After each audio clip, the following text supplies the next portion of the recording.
Oi, André, bom dia, tudo bem, Bom querido? dia, tudo bem e você, Natália? Tudo bom. O André Luiz, gente, ele é nosso parceiro para um tema que promove infra, é super importante. É o tema da relicitação e da repactuação de contratos de concessão. Esse é um tema que entrou na agenda, né, desde 2016, quando a gente teve alguns dos projetos frustrados, principalmente em relação à demanda, e tanto o governo federal quanto o setor privado começou a se questionar sobre como resolver esse problema, né? E, André, acho que é muito importante a maturidade do regulador quando a gente tem um problema, né? Qual que é a solução? Isso também demonstra a maturidade regulatória de um país, né? Então, Claro. hoje a gente está aqui para bater esse papo. André, eu vou ler seu currículo, porque é muito grande, eu tentei resumir, mas eu vou ler. O André Luiz, gente, ele é associado do Matos Filho Advogados, ele é advogado especializado em direito administrativo, atua nas áreas de infraestrutura e energia, com foco em estruturação de concessões públicas, parcerias público-privadas, leilões públicos e processos administrativos nas agências reguladoras. O André também é professor do Departamento de Teoria Geral do Direito da PUC, São Paulo. E seja muito bem-vindo, então, aqui ao nosso bate-papo, André.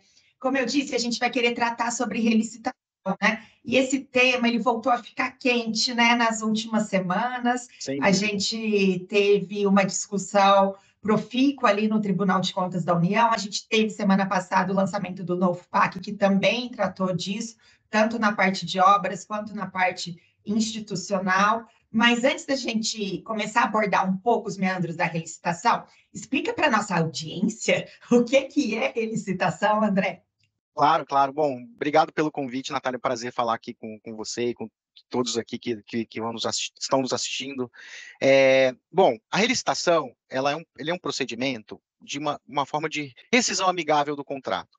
É basicamente um caso que, ao contrário do que alguns preveem, pensam que na relicitação o concessionário tem uma série de inadimplementos e por isso ele não aguenta mais executar e ele entrega como se fosse toda a culpa dele, não é exatamente assim.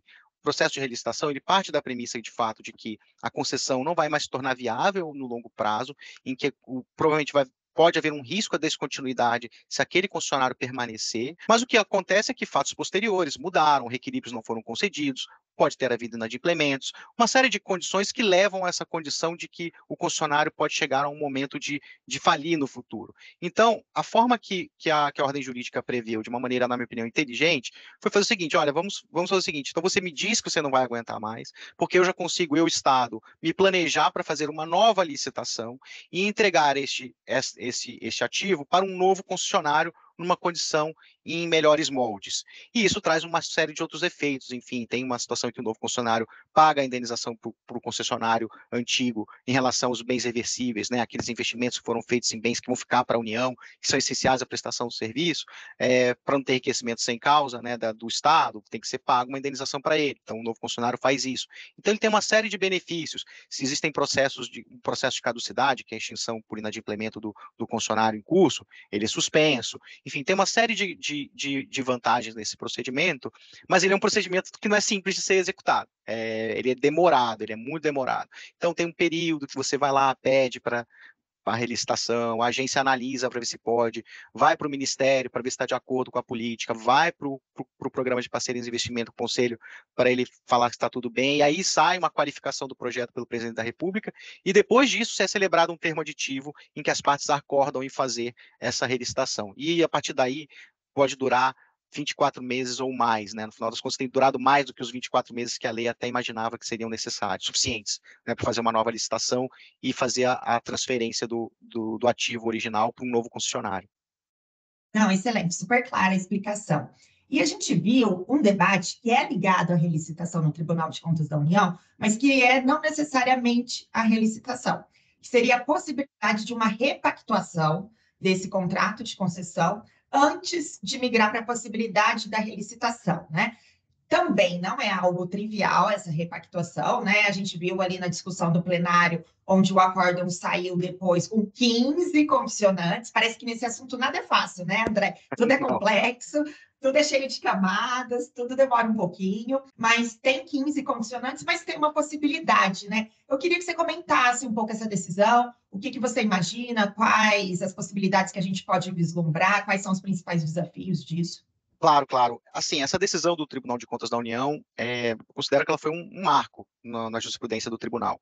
E talvez ela represente uma forma de você, uma nova forma de encarar os contratos de concessão, algo que não vinha acontecendo. Veja, o que eu estou falando, uma nova forma de encarar os contratos de concessão. Não significa que no passado já não era possível fazer isso, mas simplesmente todos os nossos órgãos de controle, a cultura brasileira na aplicação das normas de direito público, era uma cultura que acabava impedindo isso. O que acontece? Os contratos de concessão são contratos de longuíssimo prazo, 15, 20, 30 anos, 35, alguns até mais. Durante esses 30 anos, a partir do momento que o licitante faz a proposta na licitação, ele celebra o contrato de concessão, já há vai acontecendo uma série de mudanças, né, ao longo do caminho. A economia muda, tem crise econômica, as condições de financiamento se alteram, crises políticas se verificam. Acontece uma pandemia no meio do caminho, que muda bastante diversos aspectos na sociedade como um todo, e não apenas nos contratos de concessão. Então, uma série de problemas surgem. E o que acontece nos contratos de concessão? É muito comum a gente encontrar concessões em crise, concessões em que tem inadimplementos do contratado, tem atraso na obtenção de licenciamentos ambientais, tem reequilíbrios que não foram concedidos pelo poder público ou foram concedidos de uma maneira parcial, que leva o concessionário a ajuizar ações judiciais ou arbitrais para poder tentar resolver. Você cria uma bola de neve de problemas naquela concessão em que você não sabe quem começou, da onde vem. Você só sabe que tem uma grande crise, tem um grande problema, e ninguém quer resolver, ninguém queria resolver, porque se dizia que o agente público, qual que seria a solução lógica para isso, né? Vamos renegociar o contrato, vamos tentar botar uma pedra no passado, renegociar os pontos e olhar para frente para um novo momento, para poder atender o usuário, que é o que importa, no final das contas, na concessão de serviço público, é o atendimento do usuário. E aí o que acontecia na prática era, bom, eu fiz uma proposta na licitação, e aí o poder público queria fazer uma modificação, porque havia fatos supervenientes pós-licitação para que isso acontecesse, mas ele se sentia amarrado nas condições originais do contrato, porque havia a ideia de que você não poderia modificar as condições originais do contrato. O que era uma exacerbação do princípio da isonomia, porque basicamente, se as condições fossem outra, a proposta teria sido diferente, então eu poderia ter tido outra concorrência. Só que quando as condições mudam, uma coisa é aquilo que é quando eu licito, outra coisa é depois da licitação. Depois da licitação, o mundo anda, enfim, as coisas são dinâmicas e os problemas vão acontecendo.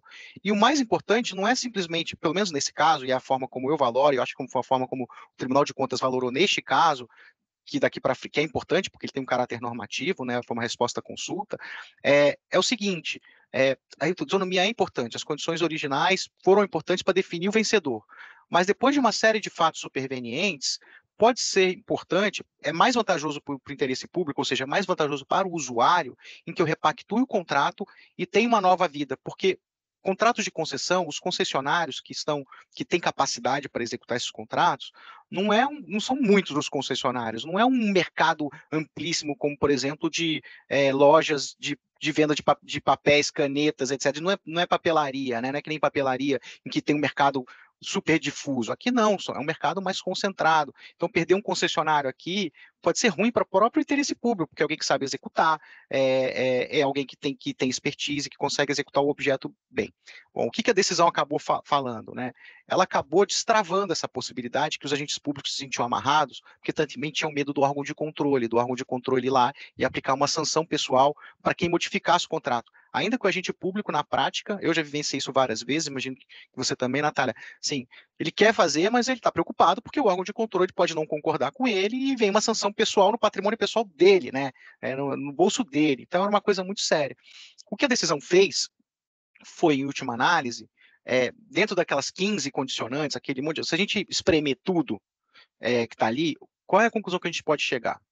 O poder público vai ter que justificar essa opção por repactuar em vez de seguir com a relicitação. O que ele tem que fazer? Ele tem que fazer um estudo que faça uma comparação. E é sempre uma comparação em tese, né? Porque eu vou olhar para frente. Então, um exercício de prospecção do que deve acontecer. Ele vai olhar se eu continuar com o processo de relicitação, fazer uma nova licitação, etc., correndo o risco de não ter pessoas interessadas, ou de ter poucas pessoas interessadas, a depender do momento do país, da modelagem que é realizada, etc., o que é mais vantajoso? Eu fazer isso, ou eu repactuar o contrato e continuar com esse contrato repactuado, ainda que as modificações que eu faça sejam muito intensas? que é melhor para o usuário, no final das contas? Então, tem que ser feito um estudo técnico que mostre que tem argumentos racionais para chegar à conclusão de que a repactuação é mais vantajosa. Quando a repactuação é mais vantajosa, dentro desse estudo técnico, a partir das condições que foram renegociadas, o poder público tem uma justificativa para seguir em frente. Volume de investimento no longo prazo, no tempo, pode ser alterado. Valores de outorga, cronograma das outorgas ao longo do tempo, renegociação, modificação do tipo de outorga, será fixa, vai ser variável agora, enfim, tudo vai depender do grau de justificativa que eu tiver, de modo racional, para mostrar que aquelas alterações ali no contrato fazem sentido nesse momento, e que isso é melhor do que a alternativa original de manter as condições originais. O que vai existir aqui é a necessidade de um grande ônus argumentativo por parte do agente público e do próprio contratado também, que tem que apoiar nesse processo de construir essas justificativas. E vamos ver como é que os órgãos de controle agora vão, o TCU agora vai aplicar, né? vai entender isso por meio da SESEX Consenso, que foi a unidade criada para poder discutir divergências entre poder público e contratado na tomada de decisão em relação a isso. Não, ótimo, André. Então, assim, acho que o que a gente está vendo é uma possibilidade de mais alternativas para a resolução de um problema que é real e que afeta, em maior parte, o usuário, né? Porque Isso. quem paga essa conta, né? Quem paga essa conta de não ter um serviço adequado, de postergar investimento, no final do dia é o usuário, né? E é justamente quem a gente quer preservar, né? E aí é que está aquela contraposição, que eu volto àquela questão original, né? Que havia assim, um peso muito grande da isonomia por conta da licitação. E se havia uma cultura de não se admitir grandes modificações, porque isso ia afetar a isonomia. Mas se esquecia de um outro princípio constitucional extremamente importante, que é o princípio da adequação do serviço público. Tem a ideia de eficiência também, ou seja, que é melhor entregar a melhor prestação possível em vista dos custos envolvidos, da tecnologia da época, ao usuário.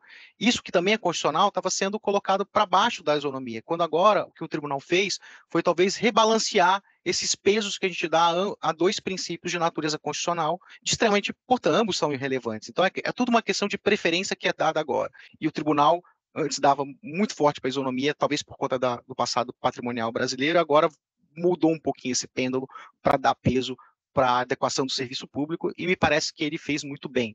Não, excelente. E aí a gente viu no lançamento do novo PAC, já em algumas falas também do ministro Renan, falando que essa revisão institucional, inclusive do marco de relicitação, que foi um trabalho que a gente fez junto, né, André, das possíveis melhorias, e o novo PAC, ele tem uma dimensão, né, institucional e trouxe lá a melhoria do processo de relicitação, com a possibilidade de destravar 40 bilhões em investimentos justamente para reorganizar esses concursos, né? Você podia, para a gente finalizar, falar um pouquinho sobre isso?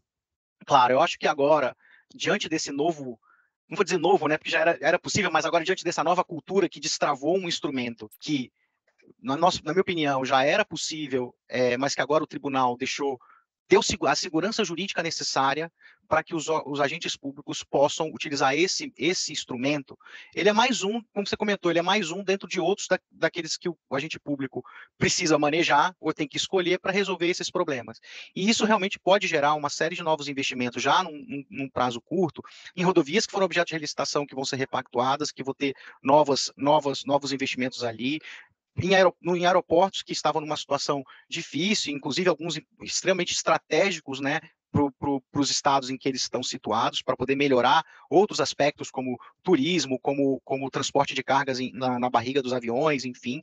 Então, acho que com essas repactuações, o governo consegue ter um mecanismo em que ele consegue, sem necessariamente despender recursos orçamentários, ou seja, sem tirar dinheiro do bolso do orçamento hoje, porque essa é uma grande vantagem, né? Veja que, mesmo no caso de São Gonçalo de Amarante, que foi a primeira relicitação, não vou dizer que foi concluída ainda, porque ainda falta um pedaço, que é a celebração do contrato, a outorga paga, o valor pago pelo vencedor, não é suficiente para cobrir a indenização devida ao concessionário.